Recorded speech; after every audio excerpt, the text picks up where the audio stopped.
Yeah, absolutely. And just to give you guys a brief rundown, it's been a very, very hectic day. Forgive me if I'm constantly referencing to my notes. We actually did bring in 4 new witnesses today, 3 of them being FBI agents. And because we recessed at 2:30 and I'm here after the recess, I can assume that they're probably going to bring on a 5th one, which probably makes it the most jam-packed day in terms of number of witnesses so far. But I just wanted to let everyone know that Mr. Miles is also doing very, very well, as he always is. Just to give everyone some reassurance, he came in today sporting like a dark gray suit, complemented by a light blue tie and a white dress shirt. He's in high spirits, like we reported last week. He was seen hugging and even kissing some of the members of his defense counsel on the cheek. We can only assume it was probably because hopefully by the end of this week we can see some of the defense witnesses stand on trial and testify as well. Like we mentioned before, the same strategy in the prosecution's playbook, and it just same, right? Prosecution tries to paint a picture for the jurors. The jurors sees it for what it is, and then it's the defense's turn to clear it up, right?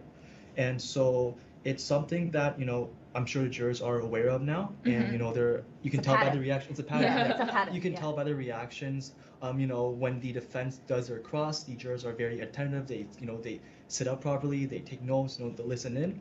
And when you compare it to the prosecution's direct questioning, the jurors are very they're sort of like scratching their heads. They're like doing this sort of, right? And so we can see their reactions on what they're thinking.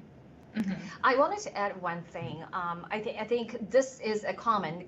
I'm going to share with what Elizabeth shared at the second testimony of the second witnesses, because there is another wire.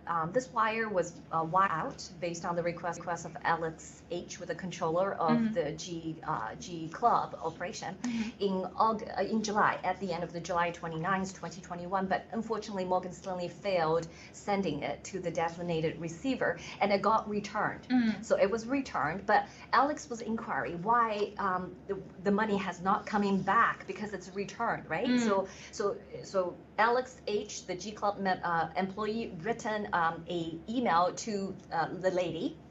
So, and the answer that the Morgan Stanley gave is something like this. I'm just summarizing. It's not direct quote or anything. It's basically just that the account is locked.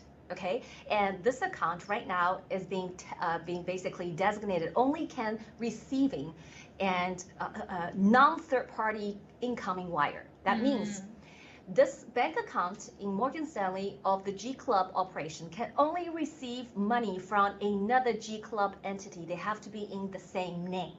Okay, even though Morgan Stanley failed to send the wire in the first place to a third party, but when they return the same wire, the same route, they say no. So something happened in the week of July 29th to August the 5th. And during the cross, it came across, this question clicked for everybody, because our counsel, Scott, asked, do you know how bank reacts to a subpoena? Here we go.